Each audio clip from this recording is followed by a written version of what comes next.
மகாபாரதத்தின் மிக வலிமையான 5 போர் வீரர்கள் 5. அஸ்வத்தாமா, சாபமடைந்த அமரன். வலிமை: சிவபெருமானின் வரம் மூலம் அமரத்துவம் பெற்றவர். நாராயணாஸ்திரம், பிரம்மாஸ்திரம் போன்ற அழிவு ஆயுதங்களை பயன்படுத்தியவர்.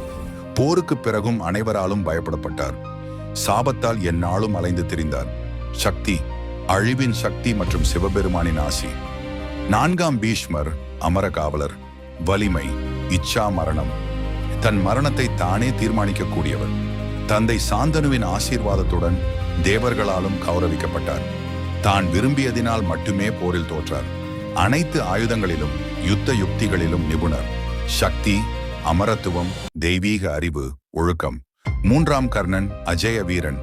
வலிமை: பிறப்பிலேயே தெய்வீக கவசமும் குண்டலமும் பெற்றவர். சூரிய பகவானின் மகன். இந்திரனிடமிருந்து வாசவி சக்தி போன்ற திவ்யாயுதங்களை பெற்றார். நேர்மையும் விசுவாசமும் கொண்ட போர் வீரர். சக்தி: தூய வலிமை, தைரியம் மற்றும் உடைக்க முடியாத மன உறுதி. 2.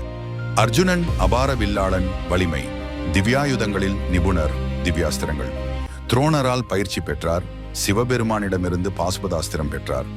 ஒரே கணத்தில் 100கணக்கான அம்புகளை எய்யக்கூடியவர். கர்ணன், பீஷ்மர் தேவர்களையும் கூட தோற்கடித்த வீரர். சக்தி: பரம வில்லாற்றல், தெய்வீக ஒருமைப்பாடு. முதல் பகவான் கிருஷ்ணர், பரமாத்மா. வலிமை: அளவற்றது, விஷ்ணுவின் அவதாரம். காலத்தையும் நிறுத்தக்கூடியவர், விஸ்வரூபம். விதி, தர்மம் அனைத்தையும் கட்டுப்படுத்தியவர். அர்ஜுனனுக்கு வழிகாட்டியவர். அவரின் இருப்பே போரின் முடிவை தீர்மானித்தது. ஓம் சக்தி: தெய்வீக பரமசக்தி. அவரின் சித்தத்துக்கு எவரும் எதிராக நிற்க முடியாது.